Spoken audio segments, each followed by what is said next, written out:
Good morning India. आज की ताजा खबर। 1.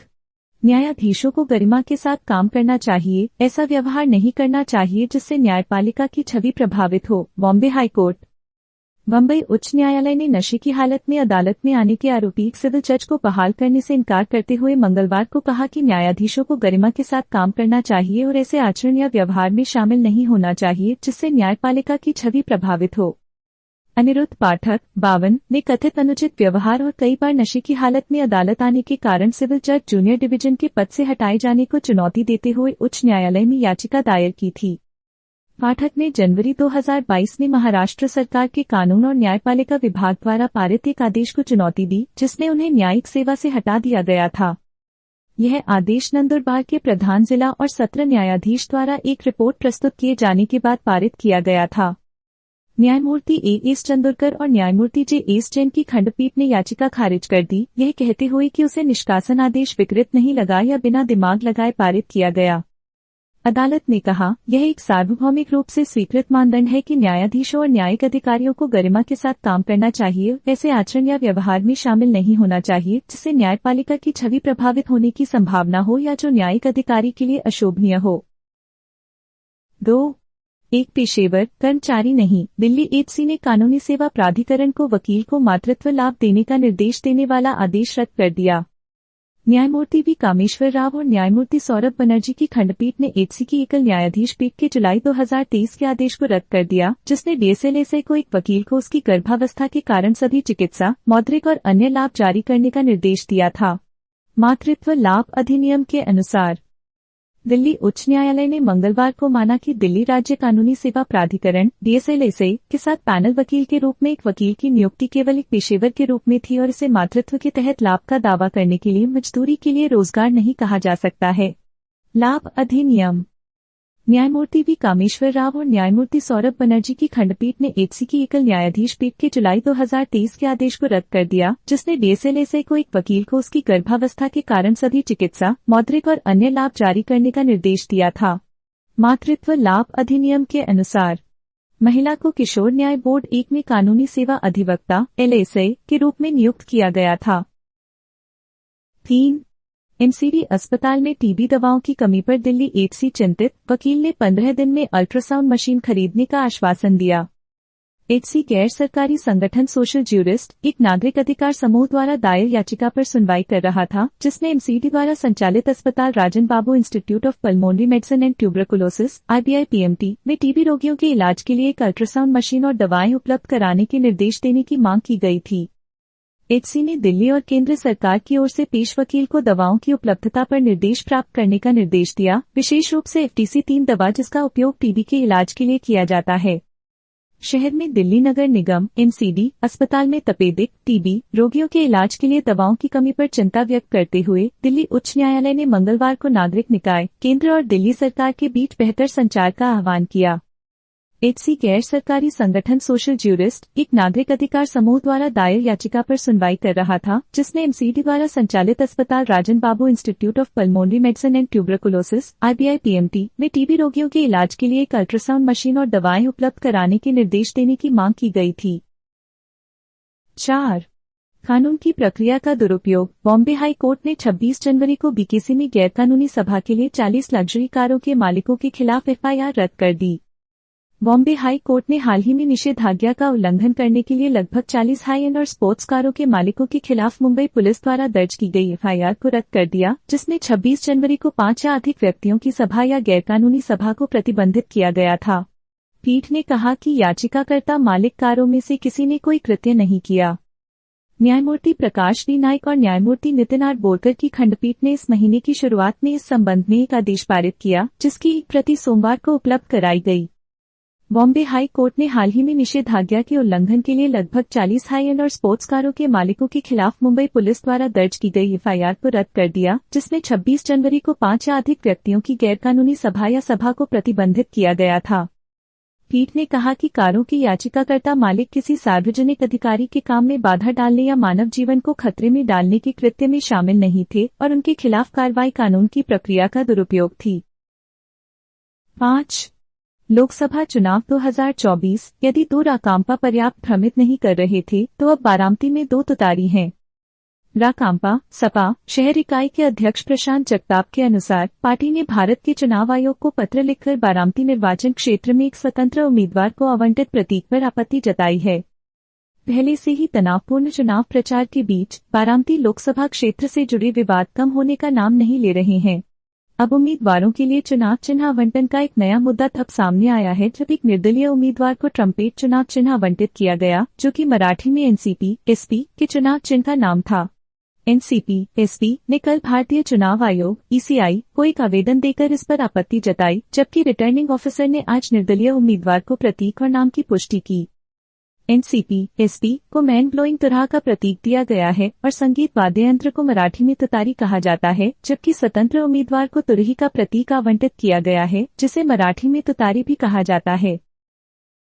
6. मुंबई को राहत नहीं, अगले कुछ दिनों में तापमान 37 डिग्री तक पहुंचने की संभावना। गर्म और आर्द्र स्थितियों की पीली चेतावनी के बीच मंगलवार को आईएमडी की सांता क्रूज वेधशाला ने अधिकतम तापमान 34.2 डिग्री सेल्सियस दर्ज किया, जबकि कोलाबा तटीय वेधशाला ने अधिकतम 32.1 डिग्री सेल्सियस दर्ज किया। आईएमडी से प्राप्त आंकड़ों से पता चला है कि शहर में शनिवार से तापमान में धीरे धीरे वृद्धि देखी जा सकती है। सोमवार तक तापमान 39 डिग्री के करीब पहुंचने की संभावना है। उमस भरी स्थिति से जूझ रही मुंबईकरों को राहत नहीं मिल रही है। भारत मौसम विज्ञान विभाग आईएमडी ने शनिवार और सोमवार के बीच तापमान में 37 डिग्री सेल्सियस की बढ़ोतरी की भविष्यवाणी की है। गर्म और आर्द्र स्थितियों की पीली चेतावनी के बीच मंगलवार को आईएमडी की सांता क्रूज वेधशाला ने अधिकतम तापमान 34.2 डिग्री सेल्सियस दर्ज किया, जबकि कोलाबा तटीय वेधशाला ने अधिकतम 32.1 डिग्री सेल्सियस दर्ज किया। 7. पेपर प्लेट पर परोसी गई बिरयानी, भगवान राम की तस्वीर वाली पर विवाद, दुकानदार को कुछ देर के लिए हिरासत में लिया गया। उत्तर पश्चिम दिल्ली के जहांगीरपुरी में एक दुकानदार को कथित तौर पर भगवान राम की तस्वीर वाली डिस्पोजेबल प्लेटों पर बिरयानी बेचने की शिकायत के बाद रविवार को दिल्ली पुलिस ने कुछ समय के लिए हिरासत में लिया था। अधिकारियों के अनुसार दुकानदार ने एक कारखाने से थोक में 1000 प्लेटें खरीदी थीं। इनमें से केवल कुछ पर ही देवता की तस्वीर छपी हुई पाई गई। उन्होंने बताया कि प्लेटों को बनाने के लिए इस्तेमाल किए गए कागज को रामायण अनरिवेल्ड नामक पुस्तक के कवर से पुनर्नवीनीकरण किया गया था। मामला तब सामने आया जब शनिवार दोपहर पुलिस को एक कॉल आई, जिसमें बिरयानी की दुकान के सामने एक छोटे समूह के विरोध प्रदर्शन के कारण हंगामा होने की सूचना मिली। पुलिस सूत्रों ने बताया कि पुलिस को मामले की उचित जांच का आश्वासन देकर भीड़ को शांत करना पड़ा। पुलिस को दुकान में 2 से 3 प्लेटें मिली। वह पहले ही ग्राहकों को बेच चुका था। जब दुकानदार ने थोक में प्लेटें खरीदी तो उसने तस्वीर पर ध्यान नहीं दिया, डीसीपी उत्तर पश्चिम जितेंद्र मीना ने मंगलवार को कहा। पुलिस ने उस व्यक्ति को पकड़ लिया और अगले दिन रिहा करने से पहले आईपीसी की धारा 107/151 निवारक हिरासत के तहत उसे हिरासत में लिया। पुलिस की ओर से कोई औपचारिक मामला दर्ज नहीं किया गया है। 8. नागरिकता के सवाल से घिरी बराक घाटी में एक मुस्लिम सांसद के लिए सीट खाली है। परिसीमन के बाद करीमगंज अब आरक्षित निर्वाचन क्षेत्र नहीं रहा। कांग्रेस उम्मीदवार और जाने-माने वकील हाफिज राशिद चौधरी एक लोकप्रिय पसंद हैं। करीमगंज शहर और सिलचर के बीच भांगा में चाय की दुकान चलाने वाले 35 वर्षीय शाहुद्दीन कहते हैं, इस बार करीमगंज में मतदान के दिन तक के दिन थोड़े अलग दिख रहे हैं। वह कहते हैं, हर शाम उनकी छोटी सी चाय की दुकान पर लोग चुनावों पर जोरदार चर्चा के लिए इकट्ठा होते हैं और उन्हें किसे वोट देना चाहिए संसदीय चुनावों के लिए असामान्य है। करीमगंज से प्रकाशित एकमात्र दैनिक समाचार पत्र दैनिक नवाबार्ता प्रसंग के संपादक हबीबुर रहमान चौधरी सहमत हैं। असम की 5 सीटों में से एक करीमगंज में 26 अप्रैल को दूसरे चरण में मतदान होने जा रहा है। चौधरी कहते हैं, मेरे सभी 65 वर्षों में मैं यहाँ लोकसभा चुनावों के लिए सबसे बड़ा उत्साह देख रहा हूँ। 9. निर्विरोध लोकसभा चुनाव जीतने एक परिचित स्क्रिप्ट, रॉयल्स रिश्वतखोरी के आरोप, रहस्यमय वापसी। चूंकि भाजपा के मुकेश दलाल सूरत से निर्विरोध जीते हैं, 1952 के बाद से इसी तरह की जीत पर एक नजर डालें। प्रथम सहित जब कांग्रेस को शर्मिंदा होना पड़ा। भाजपा के मुकेश दलाल बाएं सोमवार को सूरत लोकसभा क्षेत्र से निर्विरोध जीत गए। 4 जून को लोकसभा चुनाव के नतीजे घोषित होने में 1.5 महीना बाकी है, लेकिन बीजेपी ने अपनी पहली सीट जीत ली है। सूरत से कांग्रेस उम्मीदवार का नामांकन खारिज होने के एक दिन बाद सोमवार को शेष 8 उम्मीदवारों के नाम वापस लेने के बाद भाजपा के मुकेश दलाल को लोकसभा सीट से निर्विरोध निर्वाचित घोषित किया गया। किसी लोकसभा उम्मीदवार का निर्विरोध चुना जाना असामान्य है। दलाल 1952 के बाद से केवल 29वें सांसद हैं जिन्होंने उपचुनावों सहित निर्विरोध जीत हासिल की है। एक ही चुनाव में निर्विरोध निर्वाचित सबसे अधिक सांसद 1952, 1957 और 1967 में थे, जिनमें से प्रत्येक में 5-5 सांसद थे। 10. कांग्रेस पर पीएम मोदी का मुस्लिम कोटा हमला, इसके पीछे क्या है? पिछड़े के रूप में पहचाने गए 14 मुस्लिम समूहों को 2004 में संयुक्त आंध्र में 4% कोटा दिया गया था। यूपी सरकार के ओबीसी पूल के भीतर 4.5% उप कोटा को 2012 में अदालत ने रद्द कर दिया था, लेकिन कांग्रेस के 2014 के घोषणा पत्र में इसी तरह के कदम की बात की गई थी। टोंक में एक चुनावी रैली को संबोधित करते हुए उन्होंने कहा कि 2004 में जैसे ही कांग्रेस ने केंद्र में सरकार बनाई, उसका पहला काम आंध्र प्रदेश में एससी आरक्षण को कम करना और मुसलमानों को देना था। प्रधानमंत्री नरेंद्र मोदी ने मंगलवार को कहा कि कांग्रेस ने धर्म के आधार पर आरक्षण बढ़ाकर मुसलमानों को देने की कोशिश की। टोंक में एक चुनावी रैली को संबोधित करते हुए उन्होंने कहा कि 2004 में जैसे ही कांग्रेस ने केंद्र में सरकार बनाई, उसका पहला काम आंध्र प्रदेश में एससी आरक्षण को कम करना और मुसलमानों को देना था। यह एक पायलट प्रोजेक्ट था जिसे कांग्रेस पूरे देश में आजमाना चाहती थी। 2004 से 2010 के बीच कांग्रेस ने आंध्र प्रदेश में 4 बार मुस्लिम आरक्षण लागू करने की कोशिश की, लेकिन कानूनी अड़चनों और सुप्रीम कोर्ट की जागरूकता के कारण वह अपनी मंशा पूरी नहीं कर पाई। 2011 में कांग्रेस ने इसे पूरे देश में लागू करने की कोशिश की। उसने कहा, 11 अरुण राम गोविल के होठों पर राम जी, लेकिन मोदी और योगी भी, उनके पास कोई योजना होनी चाहिए। रामायण स्टार अपनी सीता लक्ष्मण के साथ प्रशंसकों की भीड़ खींचते हैं, लेकिन मेरठ में एक मुस्लिम उम्मीदवार की अनुपस्थिति ने अपेक्षित चुनावी गणित को बिगाड़ दिया है। मेरठ लोकसभा क्षेत्र से भाजपा के उम्मीदवार अरुण गोविल सबसे दाएं अपने पूर्व सह कलाकारों दीपिका चिखलिया और सुनील लाहिड़ी के साथ। भाजपा आगामी लोकसभा चुनावों के लिए मोदी सरकार के तहत अयोध्या में राम मंदिर के अभिषेक पर बड़ी उम्मीद कर रही है और इसे चुनावी सभाओं में उठा रही है। लेकिन दौड़ में राम अरुण गोविल का मानना है कि भगवान अकेले उन्हें मेरठ में नहीं देख पाएंगे। वह नरेंद्र मोदी और योगी आदित्यनाथ पर भी भरोसा कर रहे हैं। 1980 के दशक की हिट रामायण टीवी श्रृंखला में राम की भूमिका निभाने वाले गोविल, सीता, दीपिका चिखलिया और लक्ष्मण, सुनील लाहिड़ी की भूमिका निभाने वाले अभिनेताओं के साथ एक खुले वाहन में निर्वाचन क्षेत्र से गुजरते हैं। लोग उन्हें देखने के लिए कतार में खड़े हो जाते हैं और पंखुड़ियों की बौछार, यह प्रशंसा उस बात की याद दिलाती है जो तीनों को 40 साल पहले मिली थी। 12 उर्दू प्रेस से पीएम मोदी की राजस्थान टिप्पणी उनके कार्यालय के प्रति अपमानजनक है। सफल मुस्लिम यूपीएससी अभ्यर्थियों की संख्या में बढ़ोतरी, एक मील का पत्थर।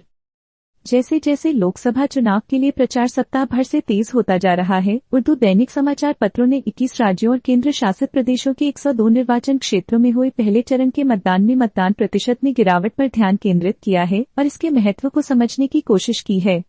प्रमुख दावेदार। दैनिक समाचार पत्रों ने भी चुनाव मैदान में चल रही बहस, विशेषकर मुस्लिम समुदाय के बारे में प्रधानमंत्री नरेंद्र मोदी की टिप्पणियों को दुर्भाग्यपूर्ण और परेशान करने वाला बताया। उर्दू टाइम्स। राजस्थान के बांसवाड़ा में एक चुनावी रैली में मोदी की टिप्पणी पर टिप्पणी करते हुए कि कांग्रेस सरकार देश की संपत्ति को घुसपैठियों और जिनके पास अधिक बच्चे हैं के बीच वितरित करेगी, मुस्लिम समुदाय का जिक्र करते हुए मुंबई स्थित उर्दू टाइम्स ने 23 अप्रैल को अपने लेख में कहा। संपादकीय में कहा गया है कि पीएम का 400 पार का दावा अंततः हिंदू मुस्लिम राजनीति तक सीमित हो गया है, न कि पिछले 10 वर्षों में उनकी सरकार के प्रदर्शन पर। 13 वेंकैया नायडू पार्टी होपिंग एक परेशान करने वाली प्रवृत्ति है। पहले आप नए नेता की प्रशंसा करते हैं, फिर पिछले नेता को गाली देते हैं। भारत के पूर्व उपराष्ट्रपति एम वेंकैया नायडू ने अपनी पार्टियां छोड़कर दूसरों के लिए चुनाव लड़ने और शामिल होने वाले नेताओं की परेशान करने वाली प्रवृत्ति है और उन्होंने दल बदल विरोधी कानून को मजबूत करने का आह्वान किया। नायडू ने पार्टियों द्वारा चुनाव से पहले मुफ्त सुविधाओं की घोषणा करने पर भी कड़ी आपत्ति जताई और कहा कि केवल शिक्षा और स्वास्थ्य ही मुफ्त होना चाहिए। सुबह आप एक पार्टी में होते हैं, दोपहर को आप दूसरी पार्टी में शामिल हो जाते हैं, अगले दिन आपको चुनाव लड़ने के लिए टिकट मिल जाता है। पहले आप अपने नए नेता की प्रशंसा कर रहे हैं और फिर आप अपने पूर्व नेता को गाली दे रहे हैं। यह एक नया चलन है।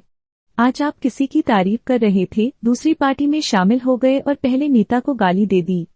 यह एक परेशान करने वाली प्रवृत्ति है। नायडू ने राष्ट्रपति द्रौपदी मुर्मू से पद्म विभूषण पुरस्कार प्राप्त करने के एक दिन बाद नई दिल्ली में आयोजित एक समारोह में कहा। उन्होंने कहा कि वे किसी विशेष पार्टी का जिक्र नहीं कर रहे थे बल्कि सामान्य तौर पर बात कर रहे थे। 14 चुनाव आयोग ने आंध्र प्रदेश के खुफिया प्रमुख विजयवाड़ा पुलिस आयुक्त का तबादला कर दिया। चुनाव आयोग ने मंगलवार को आंध्र प्रदेश के खुफिया प्रमुख पी सीतारमण और विजयवाड़ा के पुलिस आयुक्त कांथी राणा टाटा का तत्काल प्रभाव से तबादला कर दिया। आंध्र प्रदेश के मुख्य निर्वाचन अधिकारी सीईओ मुकेश कुमार मीना ने पीटीआई से पुष्टि की कि चुनाव आयोग ने 2 वरिष्ठ पुलिस अधिकारियों का तबादला कर दिया है। चुनाव आयोग ने एक आदेश में कहा, आयोग ने निम्नलिखित अधिकारी को तत्काल प्रभाव से स्थानांतरित करने का आदेश दिया है। P Sitharaman DGP intelligence Rana के लिए भी ऐसा ही आदेश जारी करते हुए आयोग ने दोनों स्थानांतरित अधिकारियों को अपने से ठीक नीचे रैंक के अधिकारी को कार्यभार सौंपने का निर्देश दिया।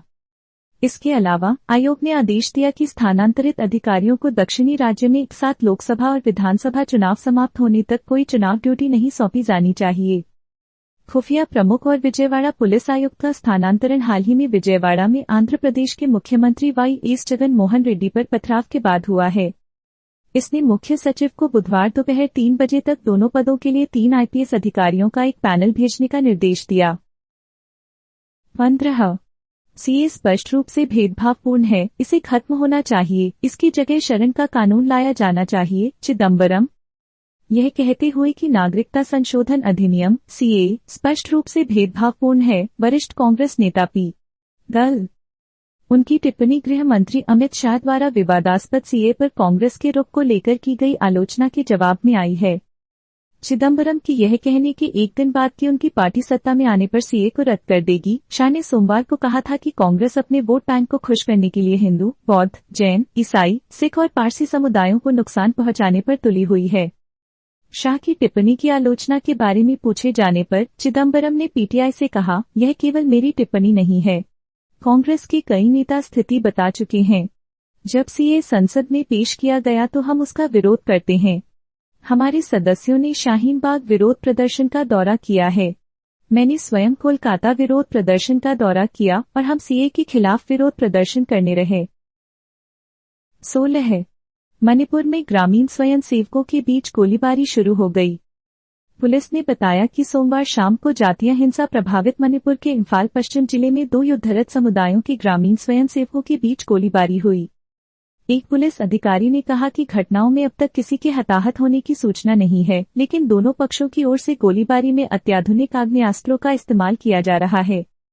उन्होंने कहा कि अवांग सेकमाई और पड़ोसी लुवांगसांगोल गांवों में भारी गोलीबारी की सूचना मिली थी, जब गांव के स्वयंसेवकों का एक समूह कांगपोकपी जिले की पहाड़ियों से क्षेत्र में आया और प्रतिद्वंद्वी समूहों की चौकियों पर अंधाधुंध गोलीबारी की, जिसके बाद जवाबी कार्रवाई की गई।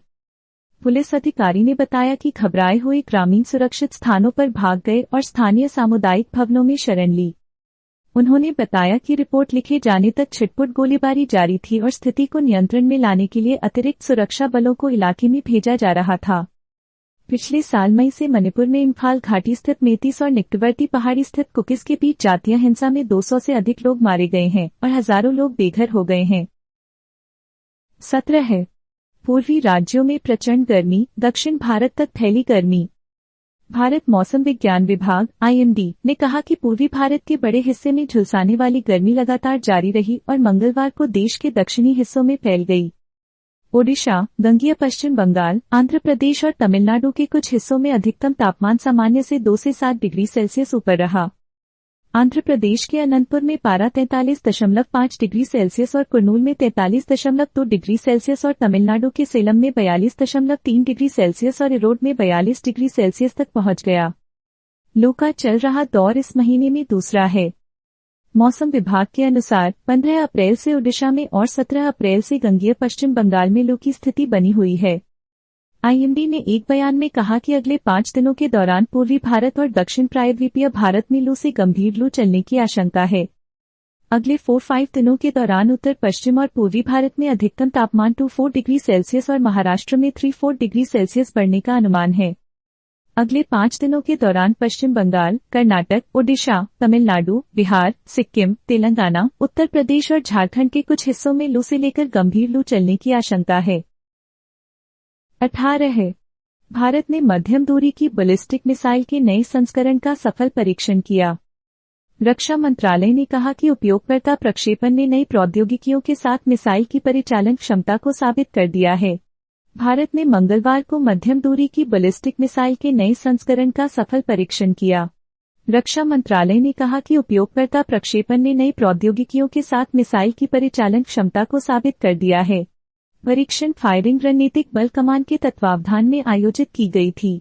मंत्रालय ने कहा 23 अप्रैल को सामरिक बल कमान के तत्वावधान में मध्यम दूरी की बैलिस्टिक मिसाइल के नए संस्करण का सफल प्रक्षेपण किया गया। एक संक्षिप्त बयान में कहा गया, उपयोगकर्ता लॉन्च ने कमांड की परिचालन क्षमता को साबित कर दिया है और नई प्रौद्योगिकियों को मान्य किया है। यह पता चला है कि मिसाइल अग्नि परिवार की हथियार प्रणालियों से नहीं है। 19 डेटा से पता चलता है कि चीन में एप्पल की Q1 स्मार्टफोन शिपमेंट में 19% की गिरावट आई है। चीन में एप्पल के स्मार्टफोन शिपमेंट में साल की पहली तिमाही में 19% की गिरावट आई, जो 2020 के बाद से सबसे खराब प्रदर्शन है, क्योंकि हाई एंड सेगमेंट में इसका प्रभुत्व हुआवे के नए उत्पाद लॉन्च के दबाव में आया, जैसा कि बाजार के आंकड़ों से पता चला है। दुनिया के सबसे बड़े स्मार्टफोन बाजार में एप्पल की हिस्सेदारी पहली तिमाही में गिरकर 15.7% हो गई, जो एक साल पहले 19.7% थी। शोध फर्म काउंटरपॉइंट के अनुसार इसने इसे हुआवे के लगभग बराबर कर दिया, जिसकी बिक्री में 70% की बढ़ोतरी देखी गई।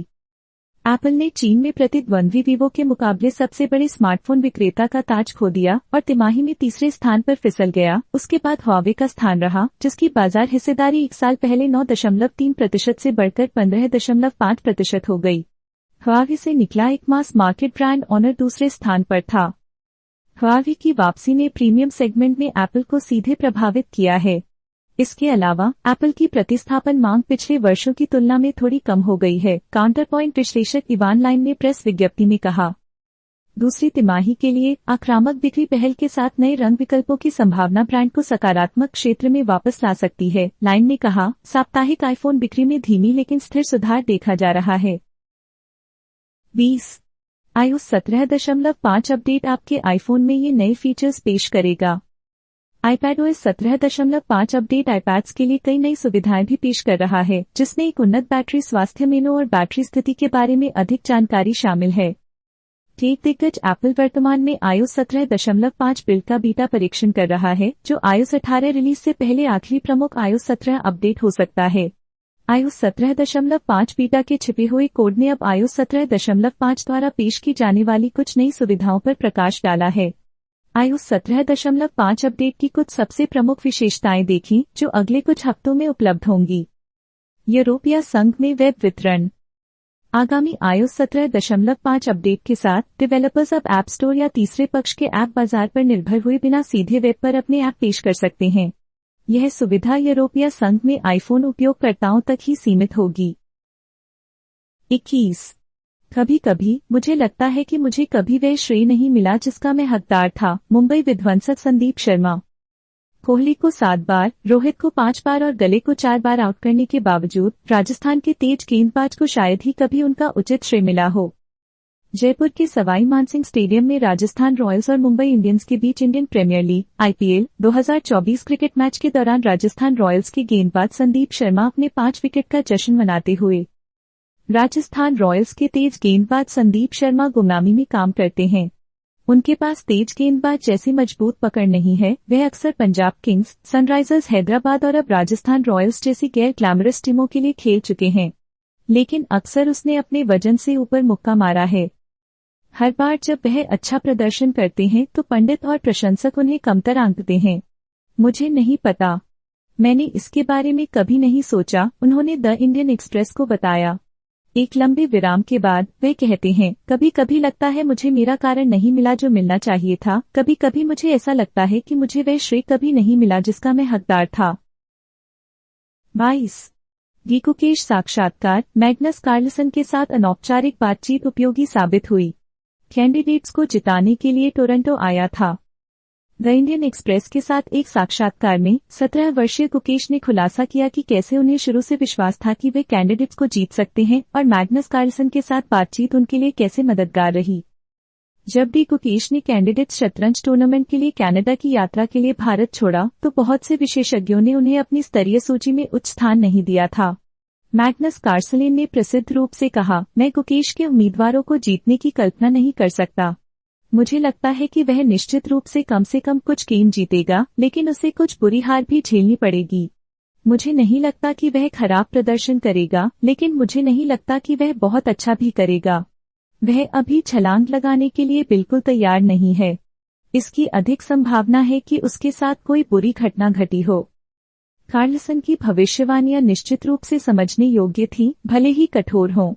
आखिरकार इस वर्ष दावेदारों की एक प्रतिभाशाली कतार थी जो शीर्ष स्थान के लिए भूखे थे, इस विशेष उच्च दांव वाले आयोजन में एकमात्र स्थान जो मायने रखता है। इसमें 2 बार के विश्व चैंपियनशिप के दावेदार यान नेपोम्नियाची, विश्व नंबर 2 फेबियानो कारुआना, जो अपने 5वें कैंडिडेट्स इवेंट में खेल रहे थे, एक बार इसे जीत चुके थे, और वर्ल्ड नंबर 3 हिकारू नाकामुरा, जो अपने तीसरे कैंडिडेट्स इवेंट में प्रतिस्पर्धा कर रहे थे, शामिल थे। 23 मॉस्को कोर्ट ने इवान गेरशकोविच की अपील खारिज कर दी और उन्हें कम से कम 30 जून तक जेल में रखा। वॉल स्ट्रीट जर्नल के रिपोर्टर इवान गेरशकोविच कम से कम जून के अंत तक जासूसी के आरोप में जेल में रहेंगे। मॉस्को की एक अदालत ने मंगलवार को उनकी अपील खारिज कर दी, जिसमें उनकी पूर्व परीक्षण हिरासत को समाप्त करने की मांग की गई थी। 32 वर्षीय अमेरिकी नागरिक को मार्च 2023 के अंत में एक रिपोर्टिंग यात्रा के दौरान हिरासत में लिया गया था और उसने 1 साल से अधिक समय सलाखों के पीछे बिताया है। पिछले महीने उनकी गिरफ्तारी को एक फैसले में 30 जून तक बढ़ा दिया गया था, जिसके खिलाफ उन्होंने और उनके बचाव पक्ष के वकीलों ने बाद में अपील की थी। अपील पर मंगलवार को मॉस्को अपीलीय अदालत ने सुनवाई की और खारिज कर दिया। येकातेरिनबर्ग शहर में उनकी गिरफ्तारी ने रूस में पत्रकारों को चौंका दिया, जहां अधिकारियों ने यह नहीं बताया कि जासूसी के आरोपों का समर्थन करने के लिए उनके पास क्या, यदि कोई सबूत है, तो क्या है। गेरशकोविच और उनके नियोक्ता ने आरोपों से इनकार किया है और अमेरिकी सरकार ने उन्हें गलत तरीके से हिरासत में लिया गया घोषित किया है। 24 संयुक्त राष्ट्र अधिकार प्रमुख गाजा अस्पतालों में सामूहिक कब्र की रिपोर्ट से भयभीत हैं। एक प्रवक्ता के अनुसार संयुक्त राष्ट्र के अधिकार प्रमुख वोल्कर तुर्क ने मंगलवार को कहा कि वह गाजा में नासिर और अल शिफा चिकित्सा सुविधाओं के विनाश और वहां सैकड़ों शवों वाली सामूहिक कब्रों की रिपोर्ट से भयभीत थे। फिलिस्तीनी अधिकारियों ने इस सप्ताह खान यूनिस के नासिर अस्पताल में सामूहिक कब्रों में सैकड़ों शव मिलने की सूचना दी थी, जब इसे इजरायली सैनिकों द्वारा छोड़ दिया गया था। इजरायली विशेष बलों के ऑपरेशन के बाद अल शिफा स्थल पर शवों की भी सूचना मिली थी। इजरायली सेना ने कहा कि फिलिस्तीनी अधिकारियों के दावे कि इजरायली रक्षा बलों IDF ने शवों को दफनाया था, आधारहीन और निराधार थे। इसमें कहा गया है कि इजरायली बंधकों की तलाश कर रहे बलों ने नासिर अस्पताल के पास फिलिस्तीनियों द्वारा पहले दफनाए गए शवों की जांच की थी और जांच के बाद शवों को वहीं लौटा दिया था जहां उन्हें दफनाया गया था।